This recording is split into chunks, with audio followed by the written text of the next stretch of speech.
Prime Minister Mustafa Madbouli stressed the continuation of Egyptian efforts to guarantee the full implementation of the Gaza ceasefire deal and ease Palestinian suffering in the Strip.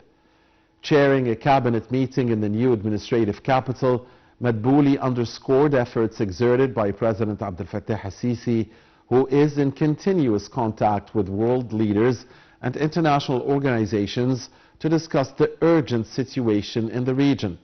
The meeting tackled a number of political, economic and social files.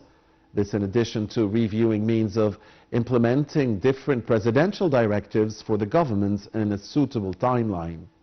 The ministers reviewed the preparations ahead of the holy fasting month of Ramadan, putting a new social package, intensifying efforts to decrease inflation, increasing spending on health, education and social protection, and following up market control and availability of food products.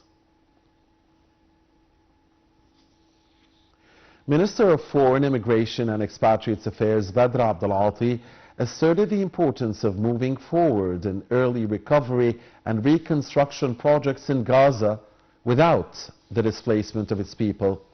Abdel Ati's comments came during his meeting with his Bahraini counterpart, Abdul Latif bin Rashid al-Zayani.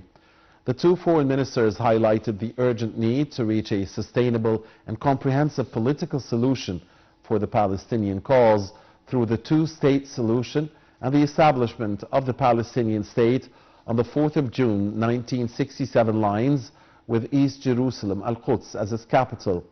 The top diplomats reviewed regional developments including Gaza, in addition to the situation in the West Bank, as well as ongoing preparations for the extraordinary Arab summits in Cairo, slated for the 27th of February. Dozens of bulldozers, construction vehicles and trucks carrying mobile homes lined up on Egypt's side of the Rafah border crossing. 266 aid trucks, including 22 trucks of fuel, entered the crossings of and Karm Abu Salim, paving the way for their entrance to the Strip. Earlier, North Sinai Governor Khalid Megawer said there was a consistent flow of humanitarian aid into Gaza since the ceasefire deal started and the Rafah border crossing opened.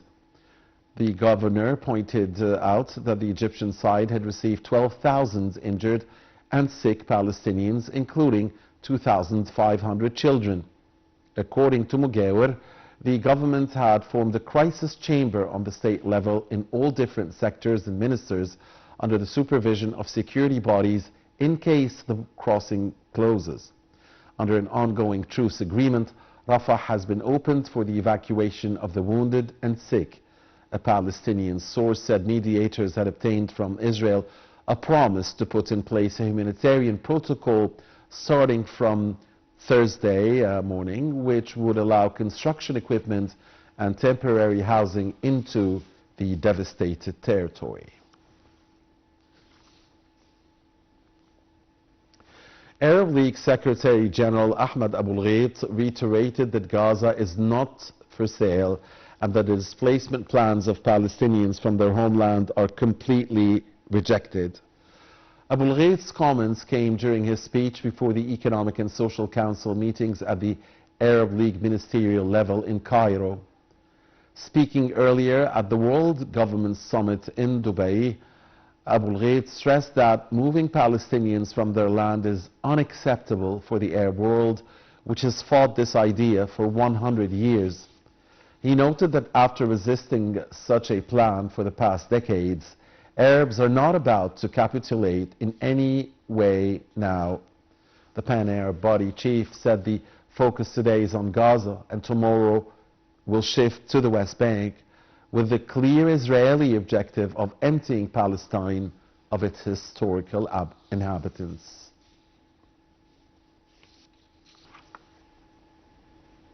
And in Paris, Minister of Foreign Affairs, Immigration and Expatriates Badr Abdel Ati held a number of meetings on the sidelines of the ministerial meeting on Syria.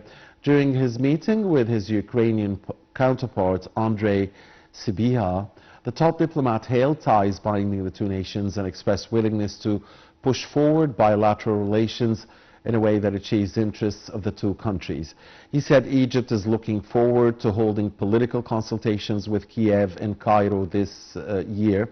Abdul Ati praised the expansion in Egyptian-Ukrainian trade volume as an outcome of enhancing commercial cooperation between both countries.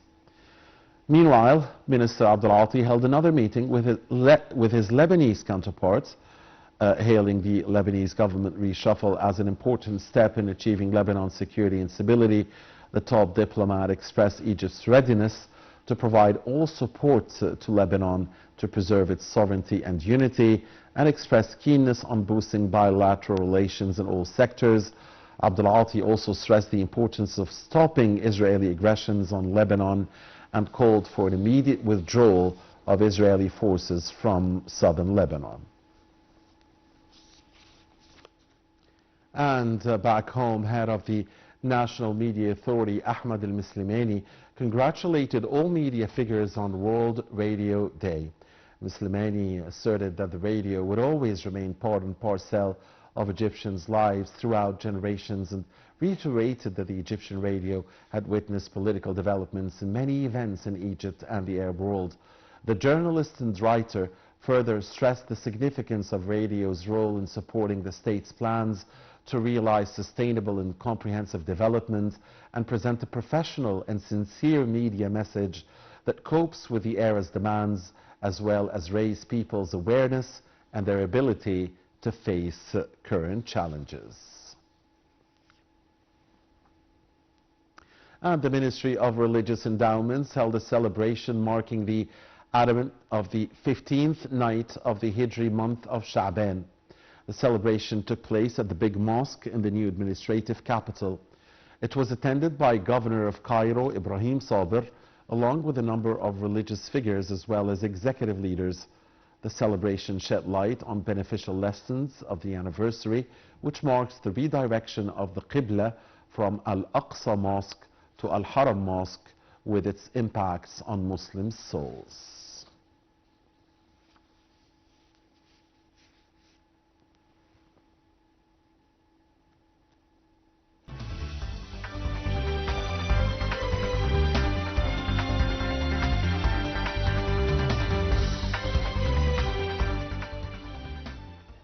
Prime Minister Mustafa Madbouli said that Egypt's giant Dhuhr gas field would resume production within weeks, and added that operator Eni had a plan to expand drilling in the next 2 years. Production had been curbed because of arrears owed to foreign oil companies. Egypt's stock market indices collectively rose on Thursday, bolstered by purchasing operations by Arab and foreign investors.